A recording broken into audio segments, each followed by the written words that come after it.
10th standard girls 7 friends வந்துட்டு சேர்ந்து order பண்ண ஒரு பிரேஸ்லெட் தான் இந்த ஆர்டர்.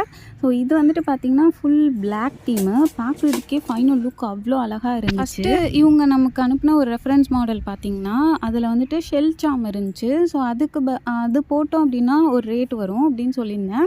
ஸோ அதோட கம்மியாக இருக்காதா அப்படிங்கிற மாதிரி கேட்டிருந்தாங்க. ஸோ அவங்க கேட்ட ரேட்டுக்கு நம்மக்கிட்ட இந்த ஒரு ஹாட் சாம் மாதிரி இருந்துச்சு. ஸோ நம்மக்கிட்ட அந்த ஷெல் சாமும் இப்போ ஸ்டாக் இல்லாமல் இருந்துச்சு. ஸோ அதை சொல்லியிருந்தேன், இது ஸ்டாக் இல்லை, இந்த ஹாட் சாம் போட்டோம்னா நீங்கள் இந்த ரேட்டுக்கு வரும், ஓகேவா அப்படிங்கிற மாதிரி கேட்டிருந்தேன். அதோட கொஞ்சம் கம்மி ப்ரைஸு.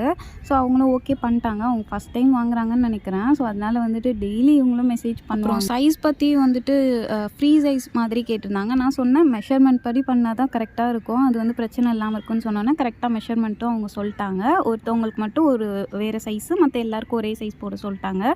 தென் வந்துட்டு நம்ம இப்போது செட்டாக ஆர்டர் பண்ணுறவங்களுக்கு மட்டும் மாடல் வந்துட்டு ஒன்று மட்டும் செஞ்சு அதை ஃபோட்டோ எடுத்து அனுப்புவேன்.